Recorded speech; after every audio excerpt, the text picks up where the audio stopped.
దివంగత ప్రజానేత వంగవీటి మోహన్ రంగ జయంతి వేడుకలు 48వ డివిజన్ పరిధిలోని 5వ నెంబర్ బస్ స్టాప్ వద్ద కాపు సంక్షేమ సంఘం గౌరవాధ్యక్షుడు రామినేడి మురళి ఆధ్వర్యంలో ఘనంగా నిర్వహించారు. రాజమహేంద్రవరం 48వ డివిజన్ పరిధిలోని 5వ నెంబర్ బస్ స్టాప్ వద్ద కాపు సంక్షేమ సంఘం ఆధ్వర్యంలో సంఘం గౌరవాధ్యక్షుడు రామినేడి మురళి అధ్యక్షతన దివంగత ప్రజానేత వంగవీటి మోహన్ రంగ జయంతి వేడుకలు నిర్వహించారు. ఈ కార్యక్రమానికి ముఖ్య అతిథిగా రాజమహేంద్రవరం సిటీ ఎమ్మెల్యే ఆదిరెడ్డి వాసు హాజరై మాట్లాడుతూ కాపు సమాజానికి ఎంతో ఆత్మీయుడైన వంగవీటి మోహన్ రంగ స్మారకంగా ఆయన విగ్రహాన్ని త్వరలోనే ఏర్పాటు చేసేందుకు కృషి చేస్తానని తెలిపారు. రాజమహేంద్రవరం అసెంబ్లీ ఇన్ఛార్జ్ అత్తి సత్యనారాయణ ముఖ్య అతిథిగా పాల్గొని వంగవీటి మోహన్ రంగ చిత్రపటానికి పూలమాలలు వేసి నివాళులర్పించారు. అనంతరం పెద్దల చేతుల మీదుగా కేక్ కట్ చేసి మిఠాయిలు పంపిణీ చేశారు. ఈ కార్యక్రమంలో సుమారు 500 మంది స్థానికులు పాల్గొని రంగా సేవలను స్మరించుకున్నారు. అనంతరం సుమారు 1000 మందికి అన్నదాన కార్యక్రమాన్ని నిర్వహించారు. ఈ సందర్భంగా రామినేడి మురళి మాట్లాడుతూ వంగవీటి మోహన్ రంగ కాపు సమాజ ఆత్మ గౌరవానికి ప్రతీకగా నిలిచారని, ప్రజాసేవలో ఆయన చేసిన కృషి చిరస్మరణీయమని కొనియాడారు. ఆయన ఆశయాలను యువత ఆదర్శంగా తీసుకొని సమాజ సేవలో ముందుండాలని పిలుపునిచ్చారు. ఈ కార్యక్రమాన్ని విజయవంతం చేసిన కాపు సంక్షేమ సంఘం సభ్యులు, స్థానిక నాయకులు, జన సైనికులు, మహిళలు, ప్రజలకు నిర్వాహకులు ప్రత్యేక కృతజ్ఞత తెలిపారు. ఈ కార్యక్రమంలో కాపు సంక్షేమ సంఘం రాజమహేంద్రవరం అధ్యక్షుడు అల్లు శేష్ నారాయణ, అజ్రపు రమేష్, పెండెం రామాసి, చల్లా ఉమ, మదీనా వీరబాబు, కర్రి సాయి, కర్రి చిట్టిబాబు తదితరులు పాల్గొన్నారు. వాళ్ళ అమ్మాయి అంటే దాంట్లో 2 లాజిక్లు ఉన్నాయి. వాళ్ళ అమ్మాయి అంటే మొన్న ఎమ్మెల్యే ఆదిరెడ్డి భవానీ గారు, అధ్యక్షులు శేషు గారు, ఆయనని మా అమ్మగారు క్లాస్మేట్స్. వీళ్ళతో ఒక టీం ఉంటుందండి. పుట్టిన తర్వాత నువ్వు అందరినీ కలుపుకుంటూ వెళ్ళగలవా లేదా అన్నది నీ చేతుల్లో ఉంది. అది నీ వ్యక్తిత్వం.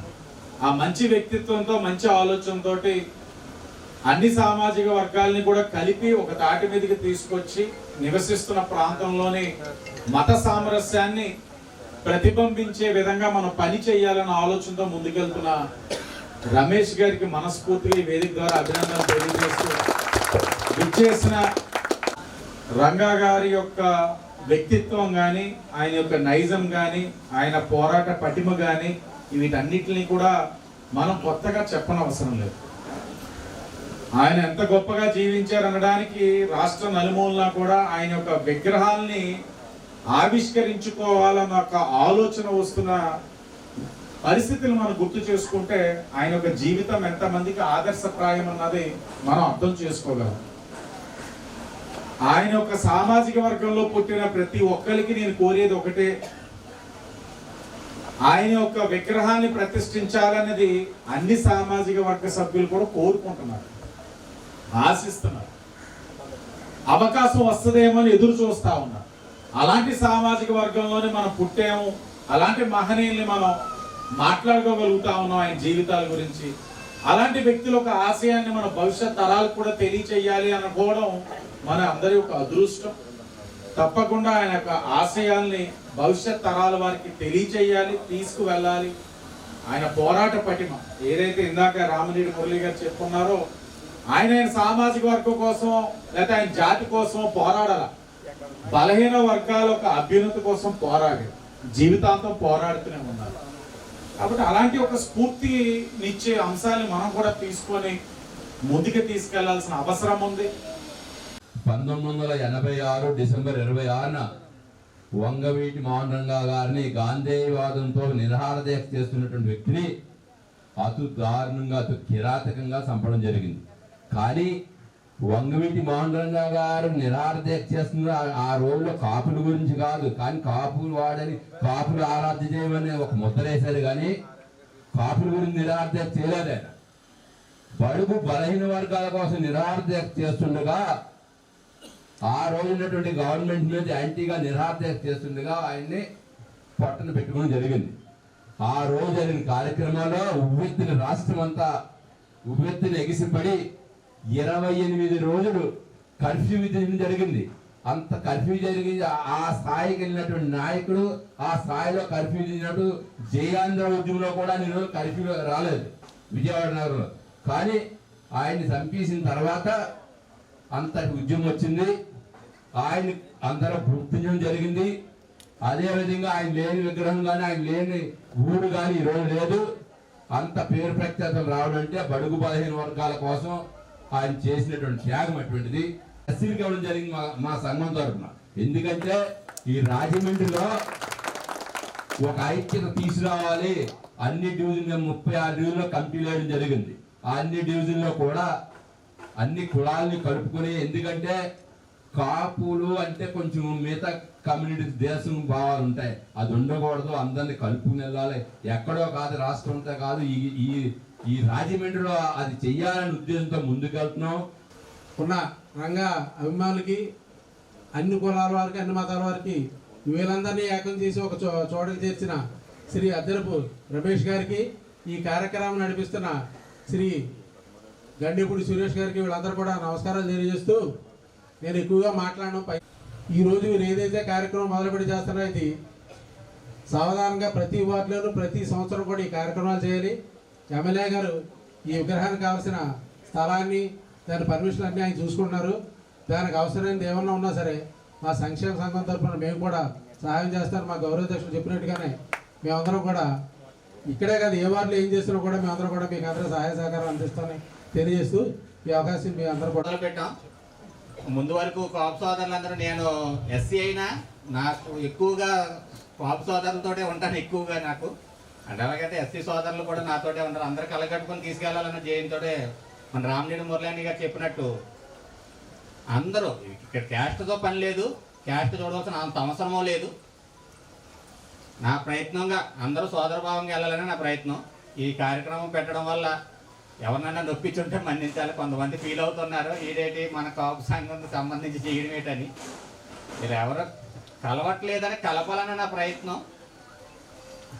నన్ను తప్పుగా భావించొద్దు. నేను పిల్లగానే అందరూ, మా ఎమ్మెల్యే గారు కానీ, అనుశ్రీ గారు కానీ, రామినేని మురళి కానీ, శేషు గారు కానీ అందరూ రావడం నాకు చాలా ఆనందంగా ఉంది. రంగా గారి జయంతి సందర్భంగా ఈ సభకు అధ్యక్షత వహించిన అద్దెపు వాసు, అద్దెపు రామ, ఇక్కడ అద్దెపు రమేష్, నిజంగా ఆయన చెప్పింది చాలా అద్భుతమైన విషయం. ఎందుకంటే ముందుగా చెప్పాలంటే మనకి నాకు వ్యక్తిగతంగా బాగా ఇష్టమైన నాయకుడు మా ఆరాధ్య దైవమైన శ్రీ పవన్ కళ్యాణ్. ఆయన తర్వాత రంగా గారు, ఇక్కడ జక్కంపూడి రామ్మోహన్ గారు చాలా ఇష్టమైన నాయకులు నాకు. అటువంటి నాయకుల్ని రమేష్ గారు చెప్పినట్టు ఈరోజు మిమ్మల్ని అందరినీ కలుపుకునే ఉద్దేశం ఏంటంటే, రంగా గారు అంటే ఒక వర్గానికి సంబంధించిన వ్యక్తి కాదు. ఆయన అన్ని వర్గాల్ని కూడా, బడుగు బలహీన వర్గాలు ఆయనకు ఫుల్ సపోర్టు. ఆయన ఎప్పుడు కూడా వాటి గురించి ఆలోచించిన వ్యక్తి. నిజంగా ఆయన ఈరోజు వర్తమాన రాజకీయాలు ఆయన లాంటి వ్యక్తి లేకపోవడం మన రాష్ట్రానికి సంబంధించి చాలా దురదృష్టవంతులు. మనందరం ఘనంగా జయంతి చేస్తున్నాం.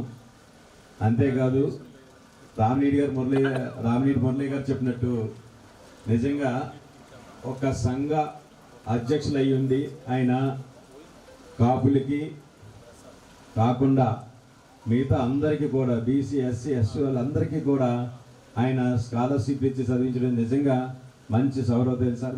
మీకు మనస్ఫూర్తిగా ధన్యవాదాలు తెలియజేస్తాం సార్. నాకు ఎమ్మెల్యే గారి కోసం చెప్తూ ఉంటే ఆపేసి వేదిక ఎక్కేశారు. వాస్తవంగా ఈ మధ్యకాలంలో నేను చాలా డీప్గా మానిటరింగ్ చేస్తూ ఉన్నాను. ఆయన ఎలా ఉన్నారంటే ప్రజలకు అందుబాటులో ఉంటూ, ప్రజలతో నేను అంటూ మనతోనే నిత్యం నడుస్తూ ఉన్నారు, వాటిల్లో వచ్చి నిద్రిస్తున్నారు. ముఖ్యంగా చాలా కాలం నుండి చాలామంది నాయకులు ముట్టుకోవడానికి కూడా భయపడి ఓట్ల రాజకీయం చేసి వదిలేసి పెద్ద పెద్ద సమస్యలను పరిష్కరిస్తూ ఈరోజు మన రాజమహేంద్రవరం అభివృద్ధిలో రాష్ట్రంలోనే అగ్రగామిగా ముందుకు తీసుకెళ్ళడానికి ఆయన పూనుకుని అద్భుతంగా పనిచేస్తున్నారు. ఒక విధంగా చెప్పాలంటే రాజమండ్రి వాసులుగా మనందరూ అదృష్టమైతే మన ఆదిరెడ్డి వాసు గారు మన ఎమ్మెల్యేగా రావడం మన అందరి భాగ్యం.